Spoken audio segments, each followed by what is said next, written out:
Her late Majesty, Queen Elizabeth II, was one of the greatest leaders the world has ever known. She was the rock on which modern Britain was built. She was dignified but not distant. She was willing to have fun, whether on a mission with 007 or having tea with Paddington Bear. She brought the monarchy into people's lives and into people's homes. Queen Elizabeth II was this great country's greatest monarch. And for the vast majority of us, it feels impossible to imagine a Britain without her. Her life of public service was underpinned by one crucial understanding: that the country she came to symbolise is bigger than any one individual or any one institution.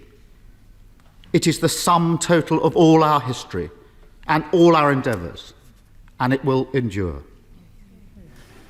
I, like many others in this chamber, was fortunate to meet the Queen on a number of occasions and was always struck by the strength, the intellect, the modesty, the humility, and often the humour with which she approached her royal duties. And while I have always met her in a professional context as monarch, I'm struck with just how many people across Scotland, and indeed across the United Kingdom, have had a first-hand encounter with the Queen.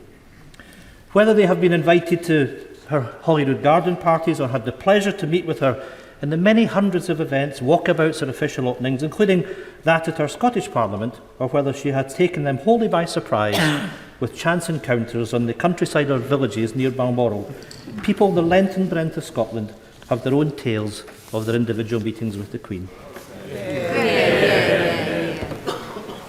Thank you, Mr. Speaker. I hope the House will not mind if I begin with a personal confession. A few months ago, the BBC came to see me to talk about Her Majesty the Queen, and we sat down and the cameras started rolling, and they requested that I should talk about her in the past tense. And I'm afraid I simply choked up and I couldn't go on. I'm really not easily moved to tears, but I was so overcome with sadness that I had to ask them to go away. And I know that today there are countless people in this country and around the world who have experienced the same sudden access of unexpected emotion. But as we mourn a beloved monarch, we must always remember that she was a mother, a grandmother, and a great-grandmother, and my thoughts and prayers are with King Charles III.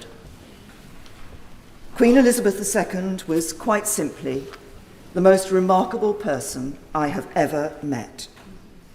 I am sometimes asked, among all the world leaders I met, who was the most impressive? And I have no hesitation in saying that from all the heads of state and government, the most impressive person I met was Her late Majesty, Queen Elizabeth II. It's a real pleasure to follow the Right Honourable Lady, and can I congratulate her on her lovely, heartwarming speech. Mr. Speaker, Liberal Democrats join members from all sides of the House in expressing our deepest condolences on the passing of Her Majesty the Queen. We are mourning a profound loss. The Queen was a formidable monarch who faithfully served our country for all her life and was loved the world over. I'll get that little piece of dandruff off.